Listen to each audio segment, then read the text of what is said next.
t'ai réveillé un peu trop tôt, rouge aux lèvres comme les pétales. Je t'étale le long du canapé et c'était juste beau.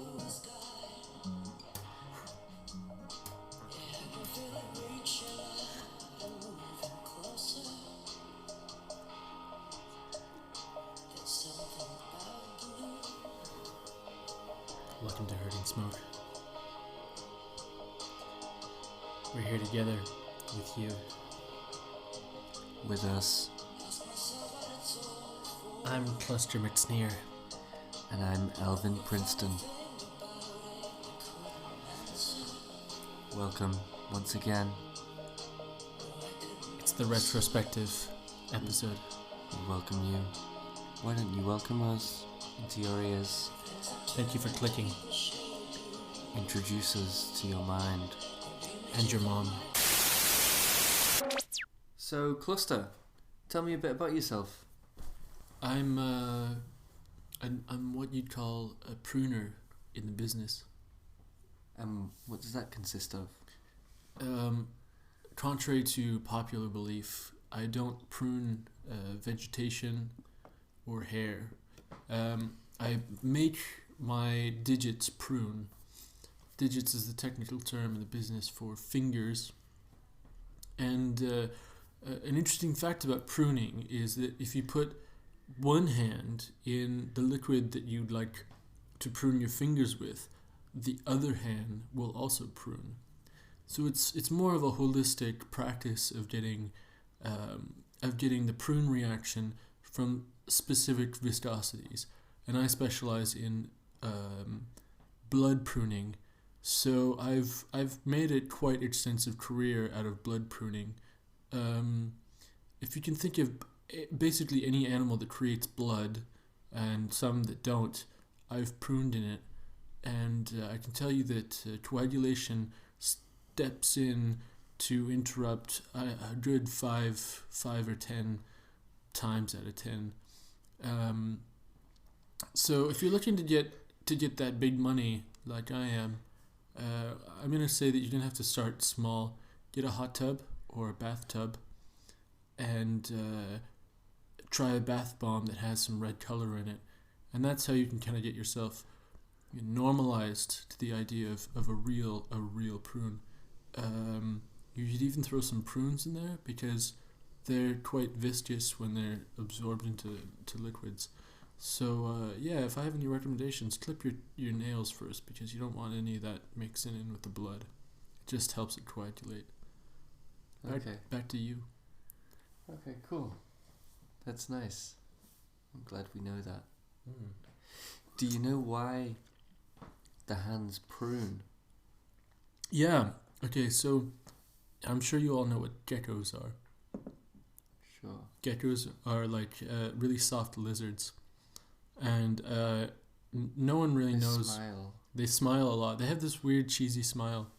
That's kind of why I got into the business. And so like evolution made them small and soft, but also gave them really weird hands, which kind of feel like cat's tongues but in reverse. And so I don't know if you know this about humans, but we got the same thing. But it only happens when we're in water or other stuff that's kind of viscous and wet.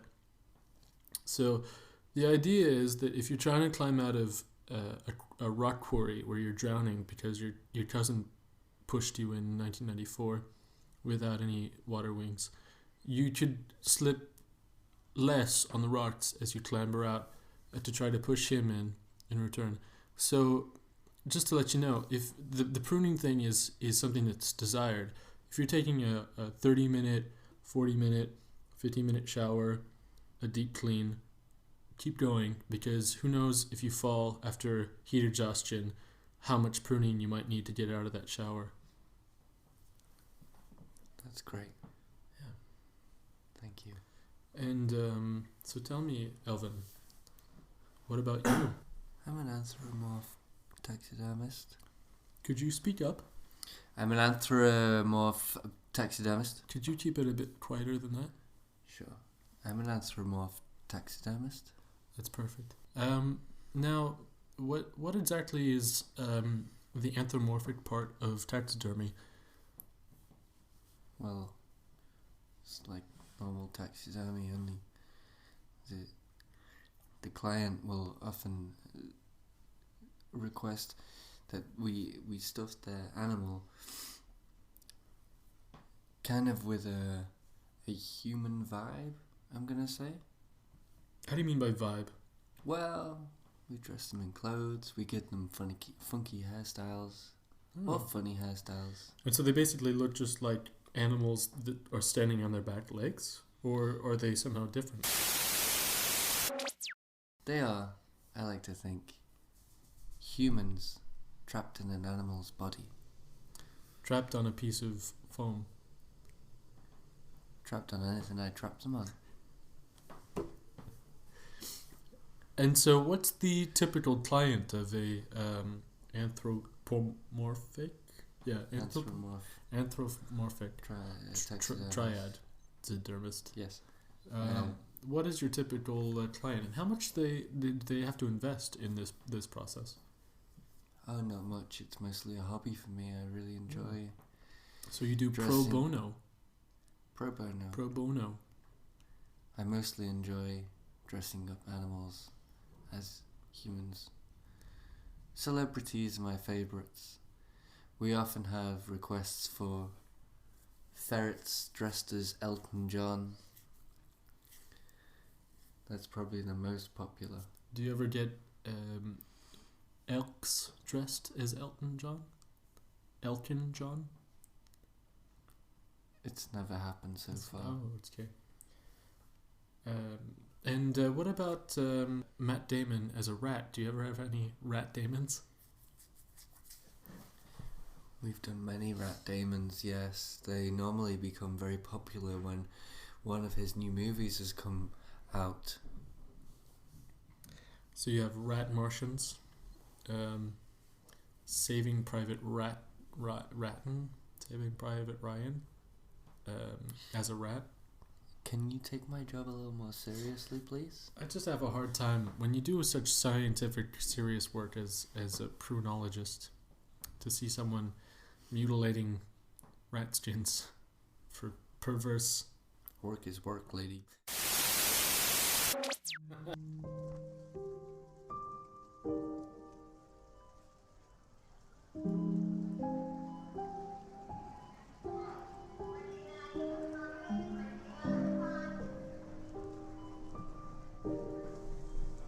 I was wearing a lovely suit. I was sure of it. Anyway, by the time I got to the supermarket, all I had on was a vest and me braces, not attached to anything in particular. They were just dangling around like some sad tinsel on a lamppost in February. No underclothes to speak of either. Old Roger Daltrey was out for all to see, although he'd obviously seen better days. Looks like a newborn mouse now, all scared.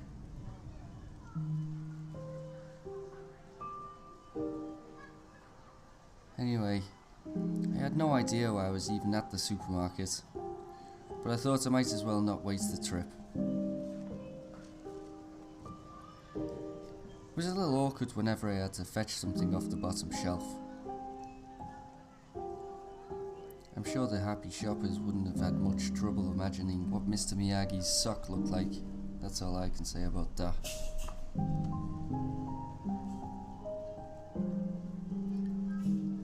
I mostly bought what I saw, just throwing organic balloons and rusty Tupperware into my basket.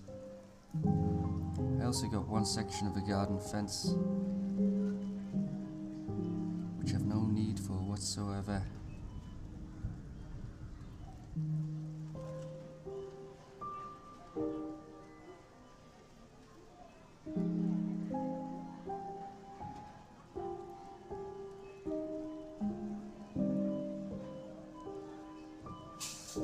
The freezer section was the most difficult part of the trip.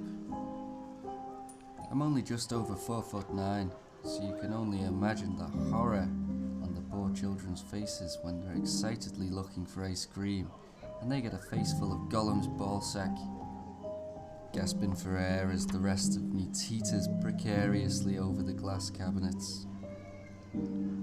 I didn't even get any Frozens. As you can imagine, I'm getting on a bit now. My Sack and Western aren't quite what they used to be. The poor thing dribbles constantly.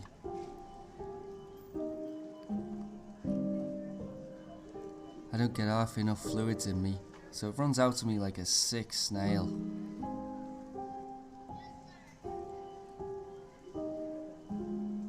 When it came time to pay for all the rubbish I picked up, I realised I didn't have my wallet. I offered to put it all back, but they insisted I leave. Nice of them. They must have thought I ought to get home, into the warm.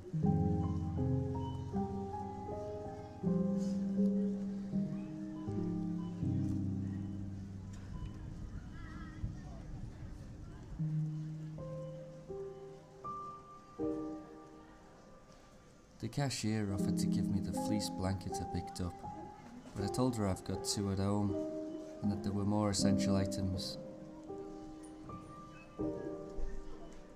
I managed to jump a free bus home with me wicker fence panel.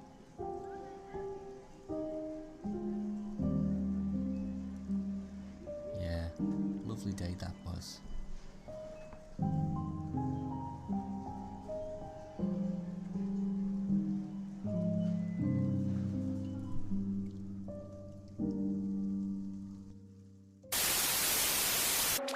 I got a fact for you. Go on. It's I'll start it with a question. Why did people wear horsehair wigs 200 years ago? Because it was much more difficult 200 years ago to shave an Indian girl's head and get the hair sent over in the mail. Maybe. Depending on where you were in the Raj or the American settler state, not exactly true. But if you're in Washington, D.C., New York, London, maybe even Bristol, you could get a white wig, powdered white, and that was your way through society. The reason why is because of Native Americans being raped 500 years ago, syphilis came to Europe.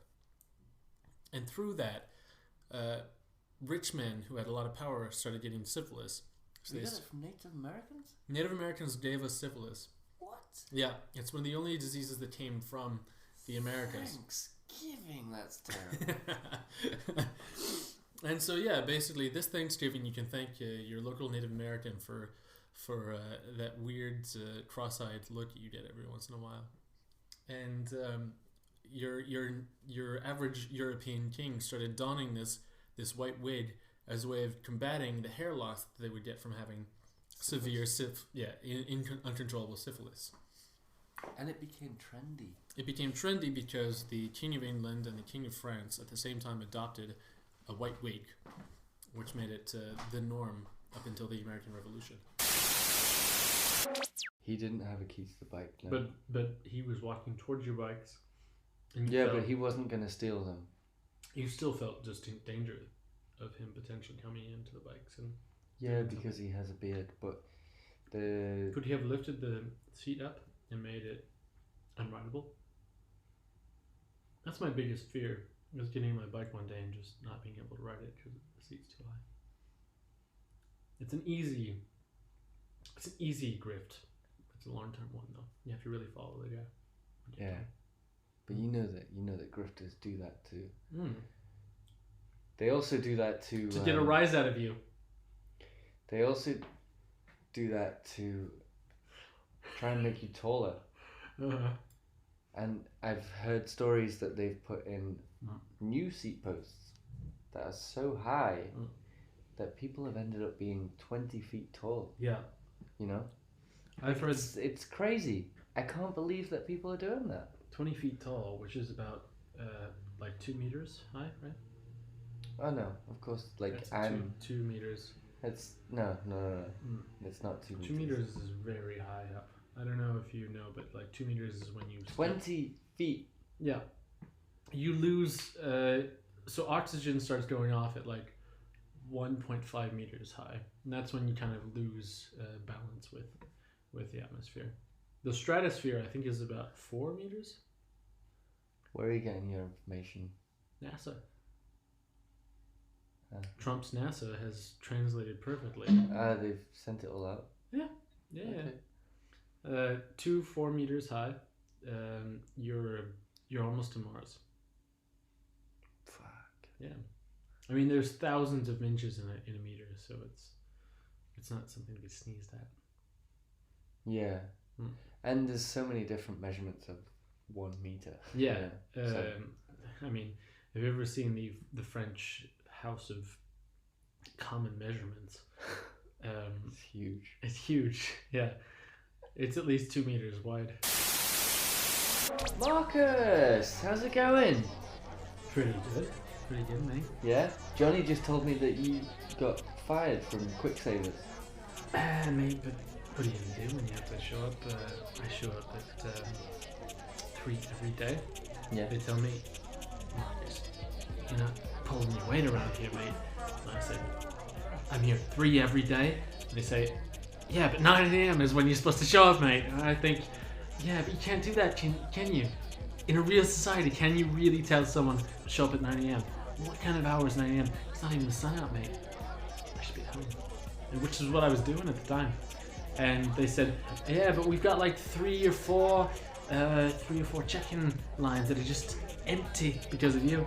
And I thought, yeah, but it's your fault. You should hire someone to be there at 9 a.m. and then I can come at 3 a.m. and you'll be fine. Yeah, that's a good point. Yeah, but fucking Weasel Jeffrey. Weasel Jeffrey? Yeah, he hired me. He knew what he was doing. I said, I never wake up before 3. And he said, yeah, you I said that in the interview? Yep. I said that in the interview, but you get like, you get me, and I saw the guy before me, he had an eye that was about as low as his mouth on his face. And it was between him and I think he had about 90% hours disability, so he could work about 2 or 3 minutes a week. It was between him and I, and yeah. No competition. Yeah, no competition. So I'll be taking this to the magistrate in about 2 days. Do you reckon you'll get anywhere? I got a great lawyer. Well, you know the magistrates are all corrupt, don't you? Yeah.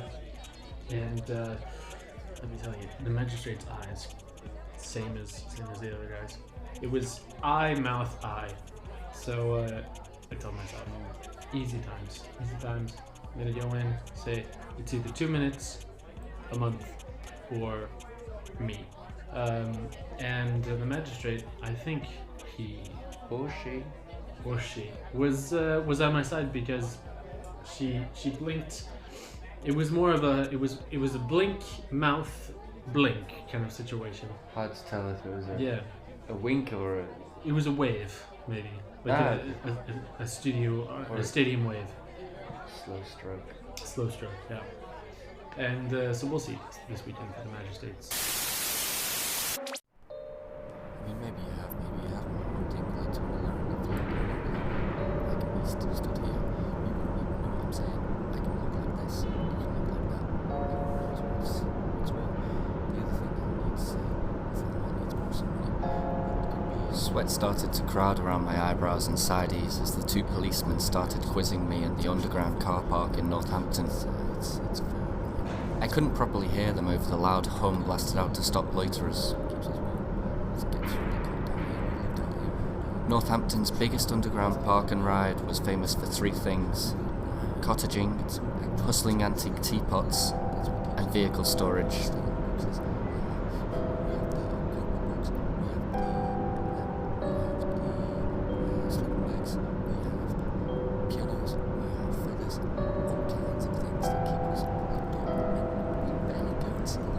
I was pretty sure the officers were questioning me about peddling 18th century tiares.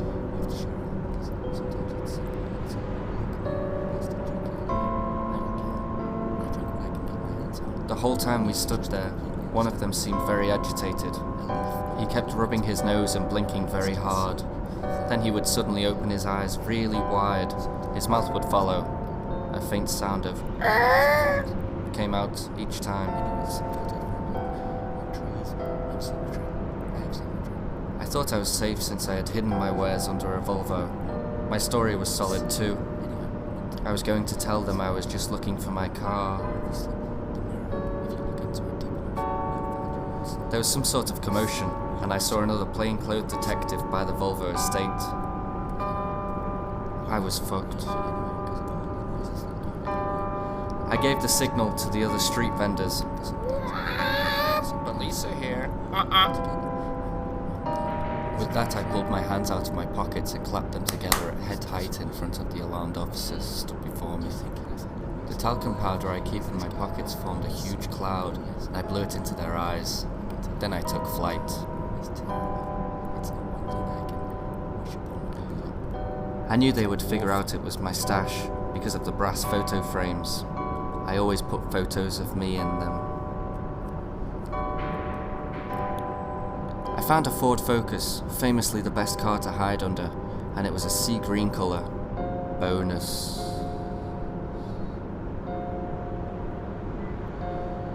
Two or 3 hours later I came out, thinking they'd given up looking. I could see from across the lot that 3 gentlemen were sat on cardboard in sleeping bags next to the vent which pumped out warm air. It was the police who had stopped me earlier.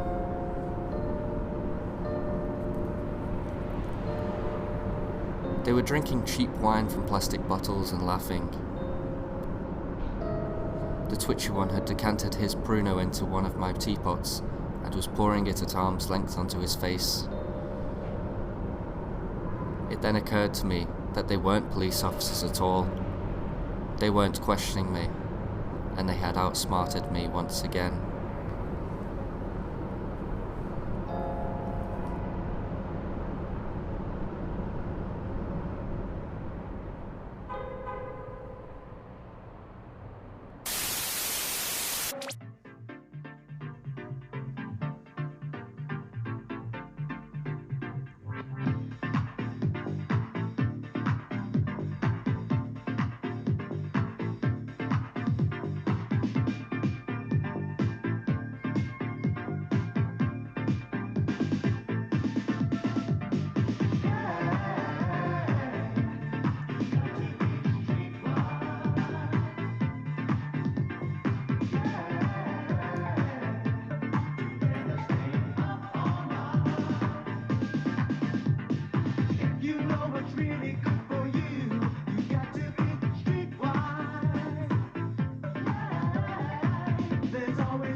At the youthful age of 14, I was listening to the radio, and at that point, I was curious to find out about my homeland, and I realized that bestiality was not illegal.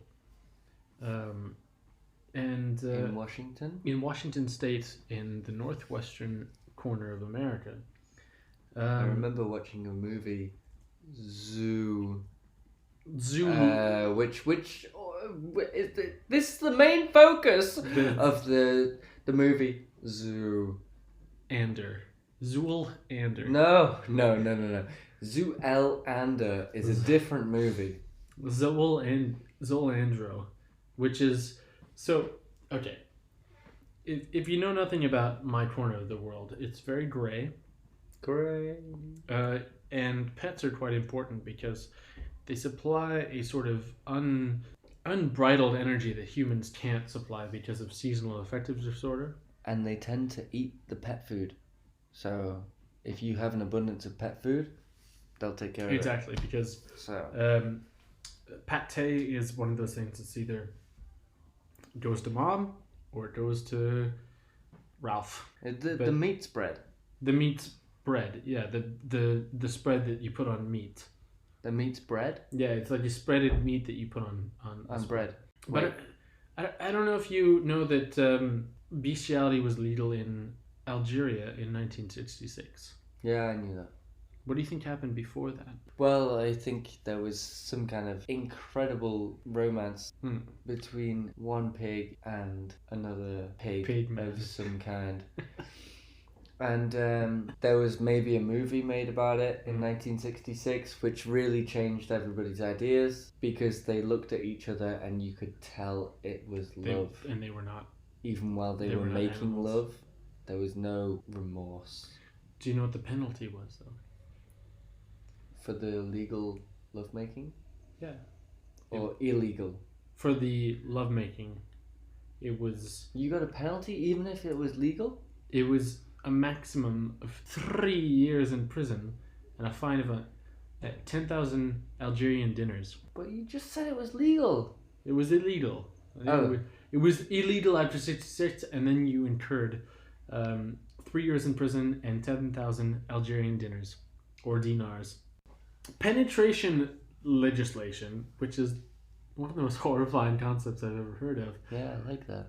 The Supreme Court of Canada ruled that the country's current legal definition of bestiality only bans penetrative sexual acts. Does that mean that cunnilingus with a donkey is legal? Does that mean... Okay. You know, these are penetrative... Can you give a rim job to an orangutan? Can you give a suck job to a sloth's tail? Can you finger a falcon? Can a ringtail lemur give you a foot job? The real big question is, can you be penetrated by an animal? Is this excluding... they penetrate you, yeah. Can they penetrate? Because that's voluntary. Because that I mean, if you were, let's say, taking a hike out in the forest and something were to happen, could you be then imprisoned, legal or illegal, in Canada for making the simple mistake of taking the Cascade Trail north? We can all fall over. We can all fall over and tear our pants at the same time. Yeah. It's just one of life's mishaps. If you've fallen near a cactus, you'll find you'll just be... All right, let's see. Nope. This particular Christmas party that we went to was at a place called Butte Chaumont in Paris, which if you don't know about Paris at all, because you might be a fucking loser. Or poor. Or poor, yeah. Don't. I'm here on the scene with Rotalind Kunst.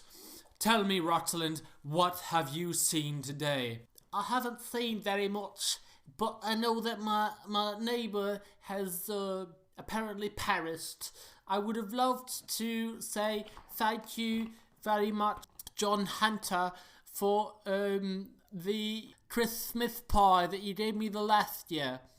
He was a very quiet man, but I feel like they always say that he's a quiet man, and I would say that he was sometimes loud, and when he was loud, he was funny.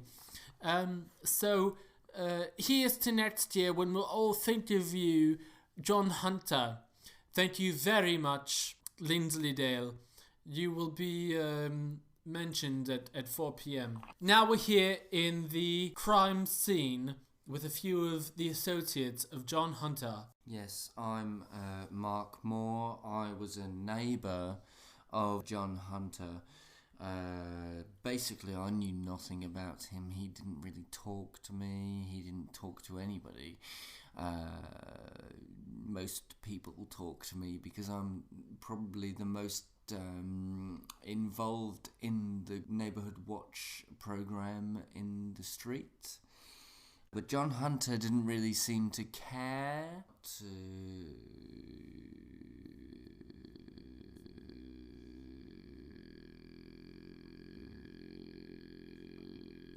my liking.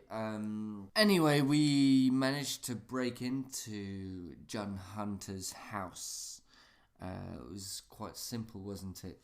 It was very simple, because we know that John Hunter was such a fan of home repair. We saw that his door was already off the hinges and ready to be fully repaired and closed.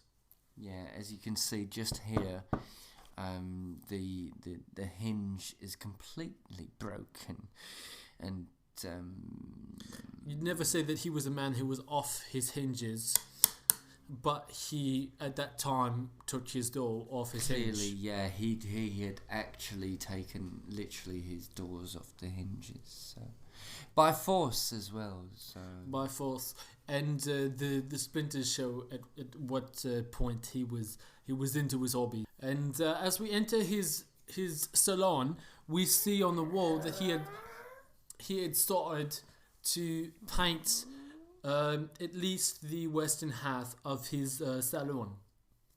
Could you tell me about that? yeah, so he hadn't actually started to paint it. I think you've misunderstood what that is. It appears that John really liked to shoot guns in his house. You're talking about skeet. Sorry? Skeet. You're talking about skeet. Skeet's like the thing that you shoot at. Yeah. You skeet. Yeah. Yeah, Sure. skeet. I mean, You skeet. Skeet's like a thing you throw and you shoot at it. No. He. Sorry, there's a misunderstanding here. I think John just shot his gun. Ah, yeah. Sometimes. Yeah. He wasn't pigeon shooting in his own house. That would be ridiculous. It would be a bit hard. However, we did see a lot of blood on the walls, but we, being his neighbours, we know that he liked to bleed. There was blood almost in every bedroom. We noticed, and strangely enough, there was no furniture. There was no valuables of, there was maybe half a roll of toilet paper rolled out along the stairway. But nothing else of value to speak of. So I feel like this was just typical John. Typical John. No frigo, no couch, because he felt that would mess with his hemorrhages. He didn't sit down. Yeah. No toilet paper because whenever I saw him going into his house, he was never sitting down. Never sitting. He was always walking into his house, never sitting into his house, which is quite usual for a human. But I'd like to see you do otherwise. And he would always be,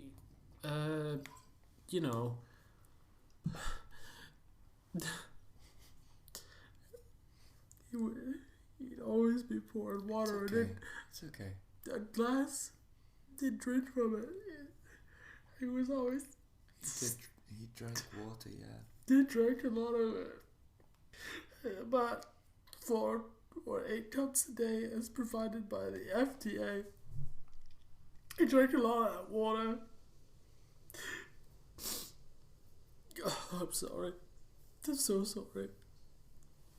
Hey. I'm so sorry. It's okay. He drank a lot of water.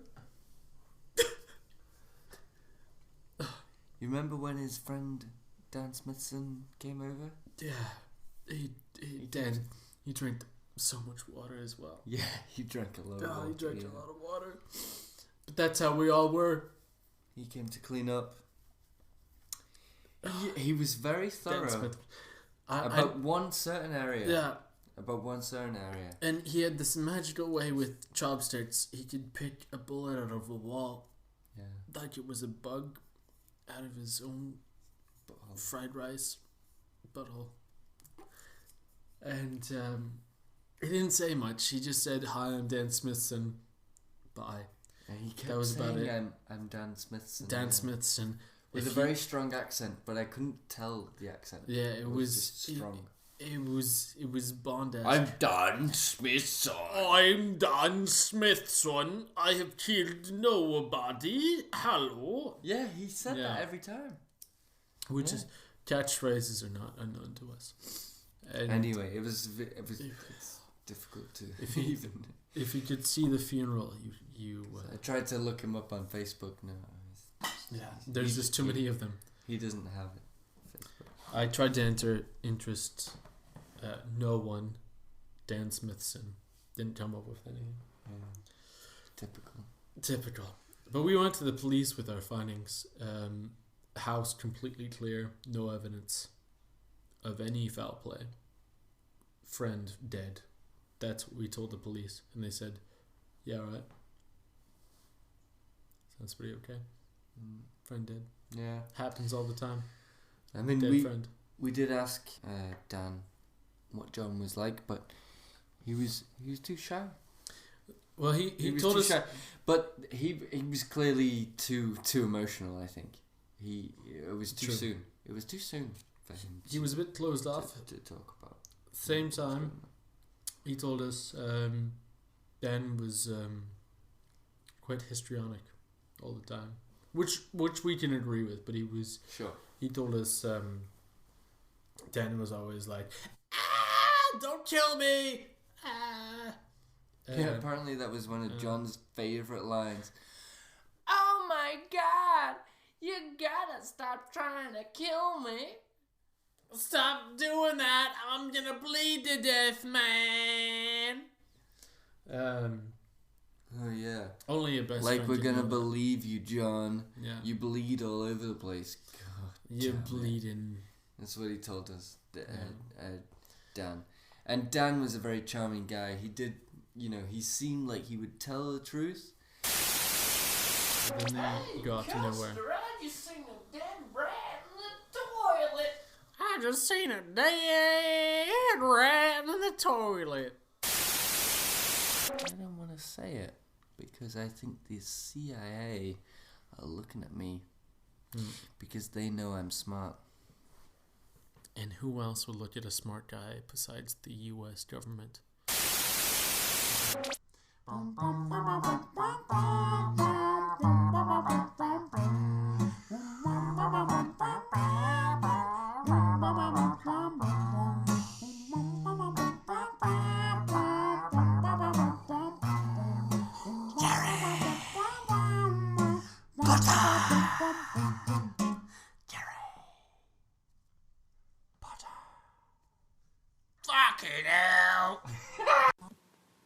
Harry Potter and the Bucket of Burning Bleach.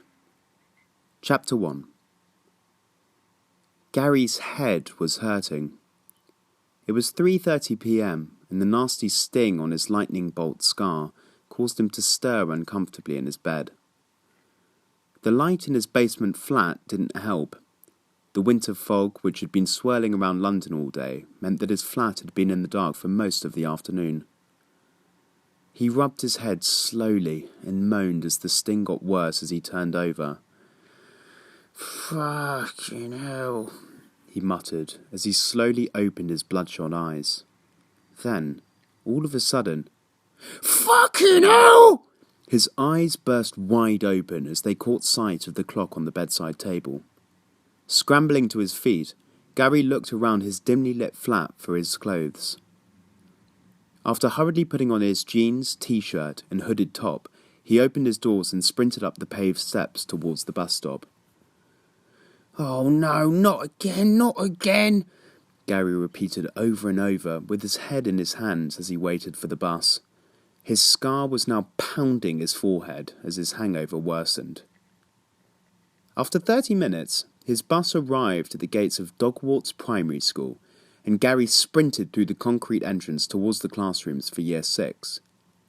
Running down the hallway, he skidded as he tried to stop in front of his son's classroom and quickly opened the door. His son Albus was sitting at the front of the classroom, still at his desk with his back facing his father. "Oh, mate, I'm so sorry," Gary said as he entered the classroom. Albus turned slowly to him. His untidy brown hair barely covered the look of disappointment etched on his face. "Dad, where have you been?" "Oh, I'm sorry, mate. I had to go see Auntie Hermione to go get some cash and the traffic was School finished at 3 today, Dad," Albus interrupted sharply. "I've been here for a whole fucking hour by myself." "Albus!" yelled Harry. "Don't use that language with me!" Before Albus could reply, however, a figure snuck quietly into the back of the class and started to speak. Well, well, well. Gary Potter, late? I would never have believed it. Oh, shit, said Gary under his breath as he recognised the silky voice of Draco Malfoy. Hello, Malfoy. That's Mr. Malfoy to you, Potter, started Draco. And do you realise that Dogwart's Primary is not the Leaky Cauldron? Neither do we serve butterbeer here, nor do we stay open until 2 in the morning. School finishes at 3 o'clock in the afternoon. It is now 4:30 in the afternoon, which means you are late to pick up your son. Yeah, I know. I had some errands to run, replied Gary. Errands? Said Malfoy with a small smile. What errands could be more important than picking up your beloved son from school on time? Were you picking up discounted bleach to sell at that market stall of yours? He finished his sentence with a raised eyebrow. We only sell premium cleaning products at my stall, Gary replied, now glaring back at Malfoy. And now we have to go. Come on, Albus. Gary took his son by the hand and left the classroom as fast as he could, deliberately avoiding to look at the twisted grin on Mr. Malfoy's face as he left. Whilst walking down the corridor, Albus looked up at his father. Dad, why do you and Mr. Malfoy hate each other so much? Not now, Albus, said Gary as they walked out of the school gates. I'll explain another time. Despite his son's disappointed look, they continued to walk down the road until a low, thunderous sound cut their silence. Dad, what's that noise? Said Albus. The pair turned around to find a motorbike heading towards them on the road. As the motorbike came close, Gary noticed the large figure on top of it. It came to a stop directly in front of them, and the gigantic, shabbily dressed man on it said, Hello, you two. Fancy a lift?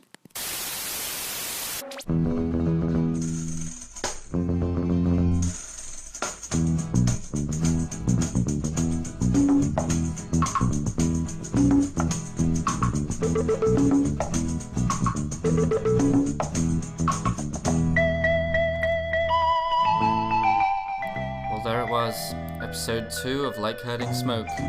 These episodes should be coming at you at least once every 2 weeks, 4 times, or likely, weather permitting, sometimes every fortnight to monthly and bi-monthly.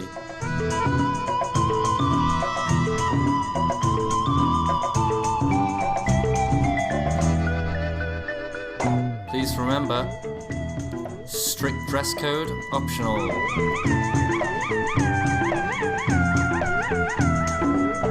Our surveys say it's good to listen.